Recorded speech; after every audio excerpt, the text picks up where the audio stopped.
Mbese wari uzi ko abantu benshi bakomeza kuba abakene atari ukubera ko badafite amafaranga, ahubwo ari ukubera ibintu bitanu bakora buri munsi batabizi? Niba ushaka kumenya nawe niba ibi bintu biri kugusubiza inyuma, komeza unkurikire. Hari ikintu abantu benshi batigeze babwirwa. Abantu benshi bakomeza kuba abakene atari uko bakora cyane gake, cyangwa ngo ni uko badahabwa amahirwe. Hari uburyo batekereza, imyitwarire bafite n'ibyemezo bafata bya buri munsi bibafunga mu bukene imyaka myinshi. Uyu munsi ndashaka kukwereka ibintu bitanu bituma abantu benshi baguma mu bukene n'icyo wakora kugira ngo ubihindure.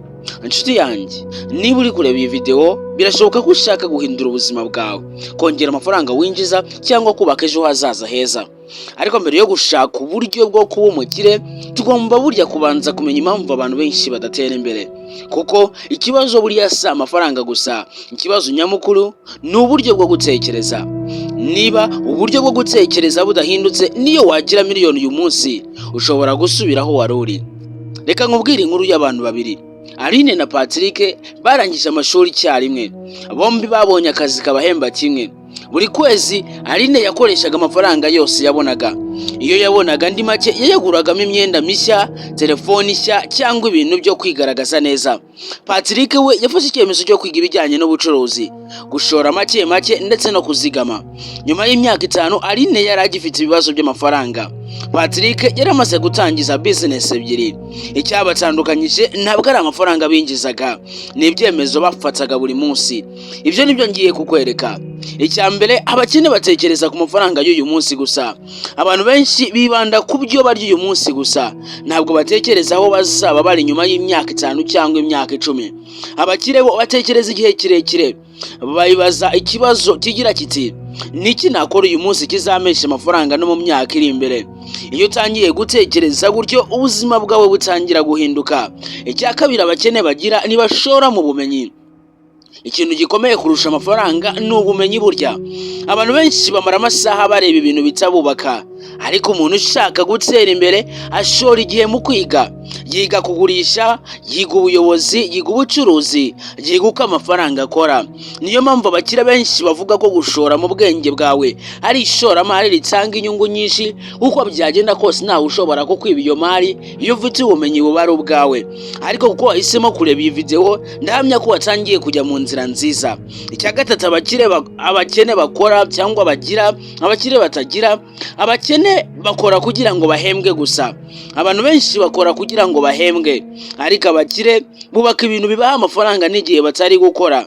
A business, investments, bashobora kuba bakora videos kuri YouTube cyangwa bakagira digital products, imishinga itanga amafaranga igihe kirekire.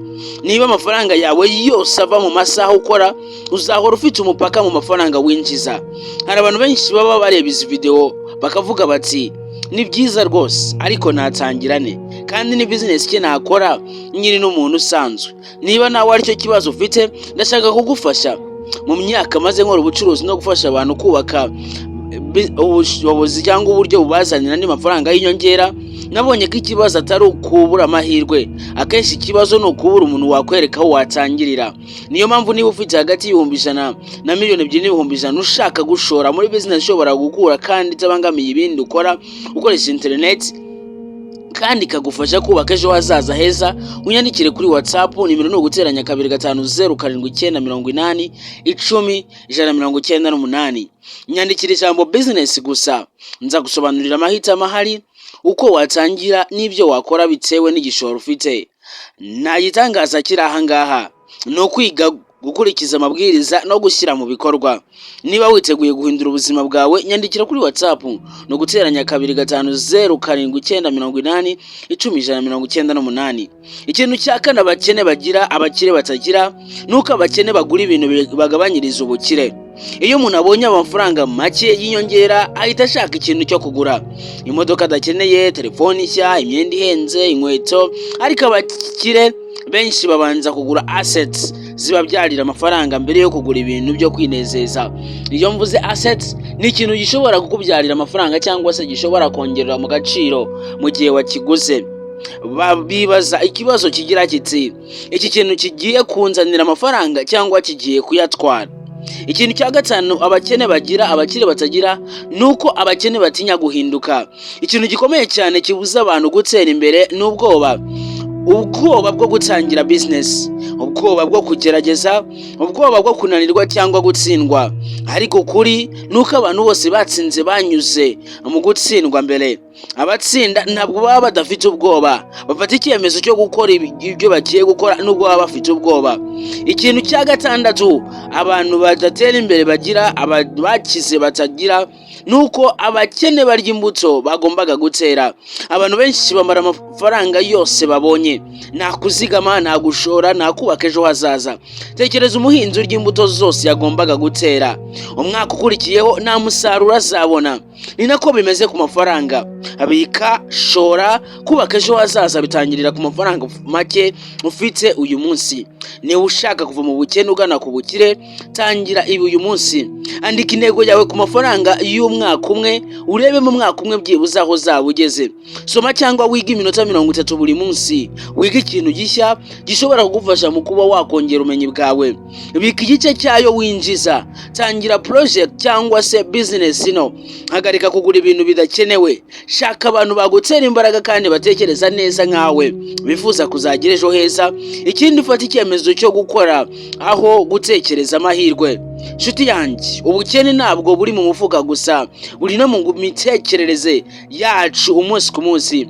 Iyo umuntu ahinduye uburyo atekereza, ahindura ibyemezo afata buri munsi kandi agakomeza gukora niyo bitamworoheye, ubuzima bwe burahinduka. Abantu benshi ureba batsinze ntabwo batangiriye ku mafaranga menshi, batangiriye ku cyemezo kimwe, icyemezo cyo guhinduka. Uyu munsi ushobora gufata icyo cyemezo, ejo hashobora kuba hatandukanye cyane n'uyu munsi. Mbere yo kugenda ndashaka kukubaza ikibazo kimwe. Mu myaka 5 iri imbere urifuza kuba umuntu umeze ute? Niba nta kintu uhinduye uyu munsi, birashoboka ko n'ubuzima bwawe buzaguma uko buri uyu munsi. Ariko niba witeguye kwiga no gukora ndetse no gufata icyemezo cyo gutangira, ibintu bishobora guhinduka ndetse cyane. Niba ushaka ko nkwereka business watangirana igishoro gito cyangwa kinini hagati ya 100,000 ndetse na 2,200,000, nyandikira kuri WhatsApp kuri nimero guteranya 250 7980 198. Nagira ngo nyisubiremo, no guteranya 250 7980 198, wandika ijambo business. Ubundi ndagufasha utangire business. Kandi niba iyi video yakugiriye akamaro, kanda subscribe, ukandi like, maze wandike muri comments uti niteguye guhindura ubuzima bwanjye. Wibuke ko ejo hazaza hawe ntabwo hagenwa naho uri uyu munsi, hagenwa n'ibyemezo ufata uyu munsi. Murakoze cyane, mwari kumwe na Coach Isaac. Tuzongere kubonana muri video y'ubutaha. Ndabakunda cyane.